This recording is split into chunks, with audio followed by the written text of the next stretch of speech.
Let's talk about the skincare mistakes that may actually be aging your skin faster, even if you think you're doing everything right. I have treated thousands of patients. We have treated hundreds of thousands of customers. And the truth is that most people aren't trying to do what's wrong. A lot of times what these habits that we may not even realize that we have over time backfire and actually age the skin faster.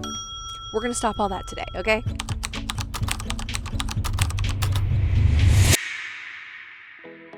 I'm Jordan Harper, board-certified nurse practitioner, founder and CEO of a skincare brand called Barefaced, all around the concept less but better. I want to simplify your routine, simplify your life so that you can age gracefully and feel and look your best no matter what age you are. Don't worry, it's never too late to start taking care of your skin, and it's never too late to correct, even though prevention is better.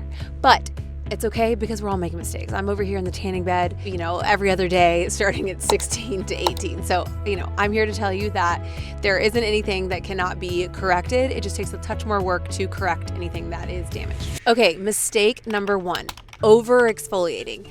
Now, here's the thing. Exfoliating is incredible for the skin. It is honestly amazing. And to get your skin to look and feel healthy, it is the balance between hydration and exfoliation. You have to be exfoliating your skin. So let's not be afraid of it. Let's just not overdo it. So here's what I would say. It is all in the percentages of the acids that you're using. I would say my rule of thumb, skip physical exfoliants, especially on the face. There's just more harm than good that can be caused. So what I would recommend, no physical exfoliants. They're just too much risk for too much pressure on the skin, micro tears of the skin, and inflammation, especially if you're acne prone, rosacea prone, melasma prone. Just don't be using physical exfoliant on the face. I don't even like them on the body at this point. The thing about chemical exfoliants is not only are they more effective, they're also gentler and they work deeper into the skin. So it's why even mess around with the physical exfoliant? That's my opinion. Exfoliation is important because we need to get rid of the dead, dull skin cells on the surface of the skin. However, over-exfoliation is where you can compromise the barrier. Now, here's what I would do. We have a product, it's very popular. It's our Barefaced toning pads. One sells every 3 minutes. They're a fan favorite. I'm obsessed with them.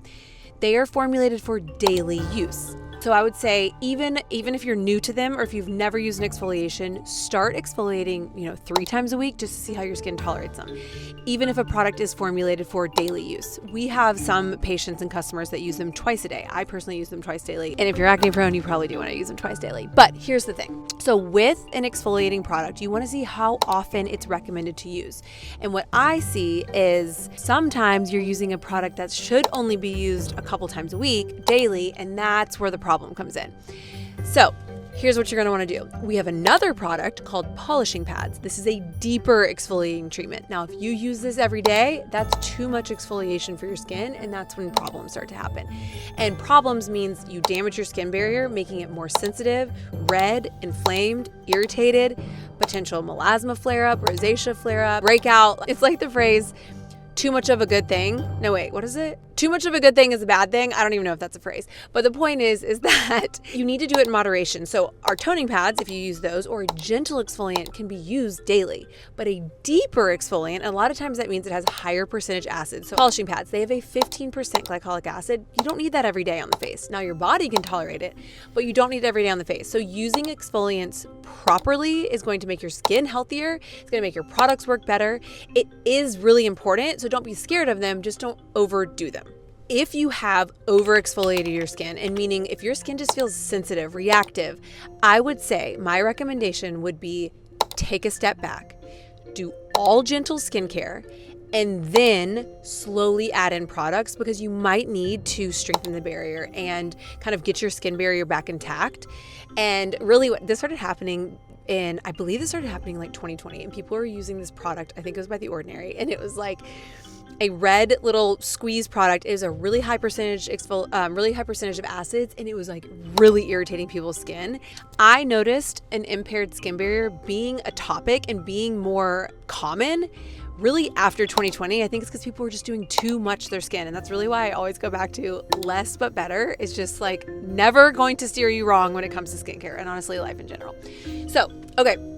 If you have damaged your skin barrier, you're going to use a gentle cleanser. You're going to use a gentle moisturizer and an SPF. Do that for 1 to 2 weeks and then gradually add in one new product at a time. You'll be fine. Your skin can recover, but you do need to sometimes take a step back to take a step forward. There's nothing that can't be like solved with that if you have been over exfoliating. You do just want to take a step back from exfoliants, retinoids. I would even say any type of acid, even if it's like a vitamin C, L-ascorbic acid, just take a step back and then gradually reintroduce. Mistake number 2, and I think everyone knows this by now, but honestly, sometimes I'm still surprised by the people that don't like SPF. And here's the thing about SPF, like 90% of skin aging comes from the sun. So your mistake number 2 is skipping daily SPF and thinking, oh, it's cloudy, oh, it's rainy, oh, like, it's winter, my skin doesn't need it. Well, you know what? Your skin does. What happens when you get sun damage is that you get collagen breakdown, and then you're also gonna get a lot of pigment. And pigmentation on the skin makes the skin look more aged. Now, freckles are cute when you're 5.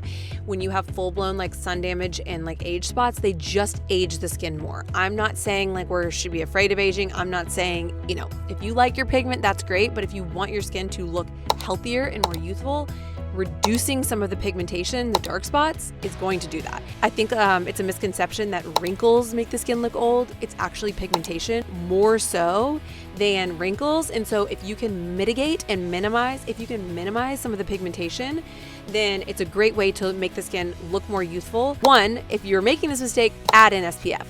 2, if you do have a lot of pigmentation from skipping SPF or getting a lot of sun damage and sun exposure over the years, which we all do, you can do that with a pigment inhibitor and a pigment corrector.